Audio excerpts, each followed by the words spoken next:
Բարև ձեզ, շատ սիրելի հարազատներ, ես այսօր կպատմեմ ձեզ մի երազ, որը վերաբերվում է նաև հափշտակությանը։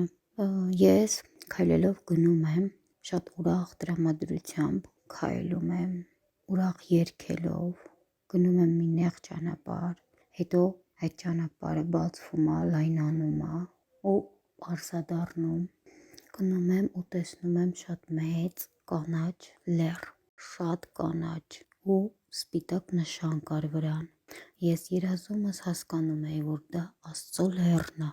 Սկզբից տեսա այդ մեծ կանաչ լեռը իր սպիտակ նշանով, հետո տեսա, որ հավաքված են մարդիկ ու աղոթում էին, փրկություն էին խնդրում, աղաղակում էին, ու ես տեսա մի կնոջ, շատ ծեր կին էր, որի ոտքերը չէին կպնում գետին, ու մի շատ ջահել աղջիկ, նրա ոտքերն էլ չէին կպնում գետին։ Ես երազում հասկանում էի, որ նրանք հափշտակված են, այդպիսի զգացողություն ունեի ես, բայց իրանք հետո էլ չերևացին ինձ, գնում էին։ Ես մոտեցա աղոթող մարդկանց, ասացի, այս ինչ եք անում։ Բոլորը տղամարդիկ էին, ինձ ասացին եկել ենք հափշտակվելու, ասեց էստեղ գալիս են, որ հափշտակվեն, ու ասում են, տես, մեկին բարձրացրել էին, ուսերի վրա էին նստեցրել, ինքը ձեռքերը բարձրացրել էր վերև, աղոթում էր, Տեր, խնդրում եմ, փրկիր մեզ, ու միանգամից փոխվում էր օտար լեզվով էին աղոթում նրանք,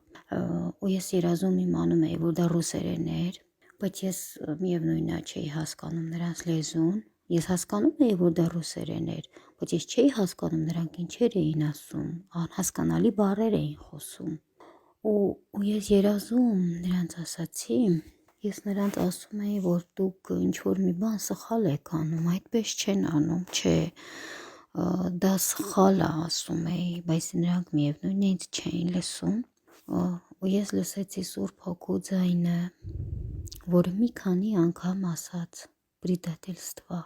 ու մի քանի անգամ կրկնեց, դա նշանակում է դավաճանություն։ Սիրելիներս, ինձ Աստված հուշում է ուղարկել, որ ինքը չի ընդունում այն լեզուները, որոնցով որ դուք աղոթում եք ու չեք հասկանում, դա սխալ է, ու Աստված դա չի ընդունում։ Այսքանը սիրելիներս, ես նաև ուզում եմ շնորհակալություն հայտնեմ Աննա Մարիային, որովհետև ես նրա շնորհիվ եմ այսքան շատ փոխվել։ Ճիշտ է, ես միշտ էլ հավատացել եմ Տեր Հիսուս Քրիստոսին, շատ եմ հավատացել, բայց հիմա քայլում եմ Տեր Հիսուս Քրիստոսի ճանապարհով։ Մի այլ բան է հավատաք Տեր Հիսուս Քրիստոսին, մեկ այլ բան է ճանապարհով քայլեք ու գնաք դեպի Հիսուս Քրիստոսը։ Շնորհակալ եմ Աննա Մարիա ջան, որ ինձ փոխեցիր ու ճիշտ ճանապարհի վրա կանգնեցրեցիր։ Շնորհակալ եմ քույրիկս։